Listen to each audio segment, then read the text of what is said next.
short answer would be, I was an actor living in Dallas, and in Dallas, in my backyard, they built a company called Funimation, and I went to there. But yeah, I had no idea at the time that it would be what it was. But of course, I'm thankful that it was what it was. So yeah.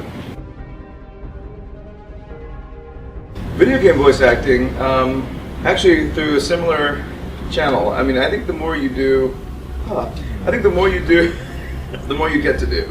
And so I had, actually it was more on referral, because by then I had done enough voice work and stuff that I was sort of known in some circles.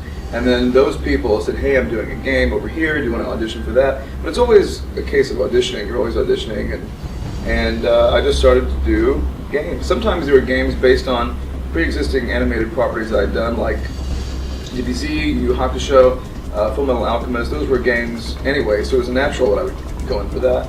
But then sometimes they were newer stuff. So, but I'm actually interested in doing more and more games. I really enjoyed doing them so far. So that's how.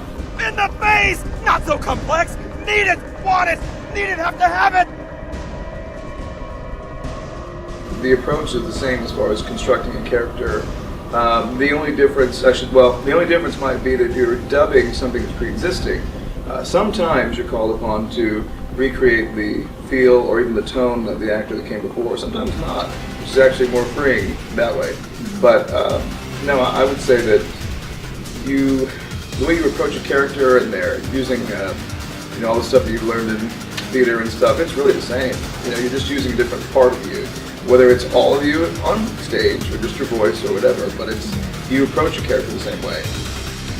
Jimmy Blake, last standing officer of the Sedalia SO. Voice acting advice would be acting first. In other words, training, theater, that kind of thing. I would say that's your foundation. That's the skeleton of the skeleton. That's dark. That's the foundation.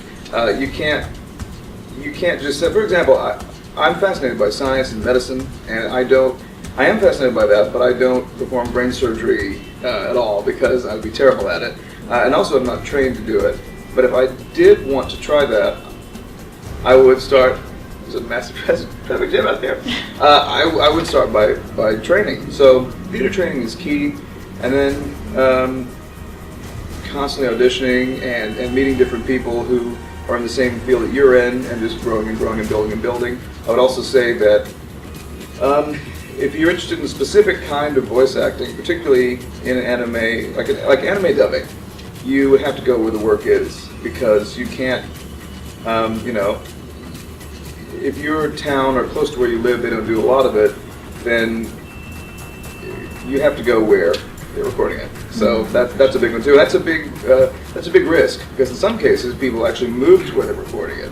So that's a gamble. But then again, all art or all performance is kind of a gamble anyway. So, but often the actor mentality, they kind of like that.